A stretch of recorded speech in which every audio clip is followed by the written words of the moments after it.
To perform this work, you must begin by safely raising and supporting the vehicle, as well as disconnecting the sway bar.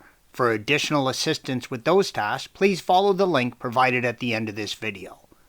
Now, open the hood and begin loosening, but do not remove the 4 13mm nuts and washers on the top of the strut housing, red arrows. Do not loosen the 22mm nut on the strut shaft, yellow arrow. This holds the spring and strut housing together, and it is under tremendous pressure. Removing this at this point will cause the spring to rapidly decompress and cause severe damage to both you and the vehicle. Remove the brake wear sensor, red arrow, and the hydraulic brake line, yellow strut, from the mounting brackets on the strut. Use care as you're going to transfer this mounting bracket over to your new strut. The strut is held to the spindle by two 17mm bolts and 19mm nuts, yellow arrows. The nut and bolt on the top, yellow arrow, have concentric washers on them and are used to set the alignment. Make sure to mark them before removing.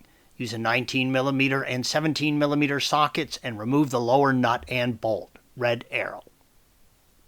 The bolts are located behind an air diverter for the brakes, red arrows. You can get a lot more room to work if you remove the two 10mm bolts on the air diverter and remove it.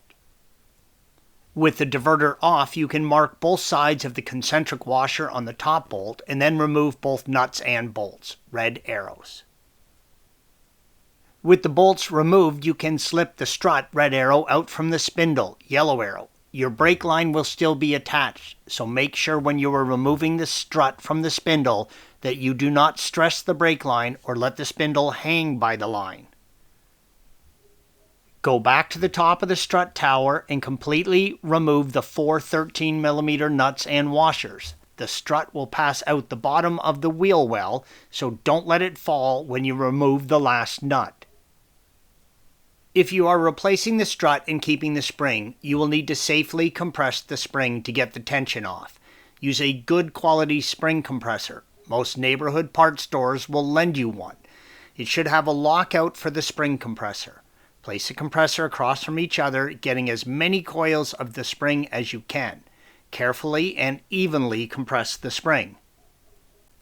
On the top of the strut housing is a 22mm nut that holds the top plate, spring, and strut together. Never try and remove this without first safely compressing and securing the springs. If you have an impact driver, it will remove the nut no problem. You will need to hold the shaft and the strut still while removing the nut if you do not have an impact driver, red arrow. If you do not have an impact driver, insert a 7mm Allen into the top of the strut shaft, yellow arrow, and use a 22mm crowfoot wrench or a pass-through wrench, the type you would use to remove an O2 sensor, and remove the nut. You can now easily slide the spring off the strut and install a new strut. Installation is the reverse of removal. Thanks for watching. Be sure to subscribe to our channel and check out another video in this series.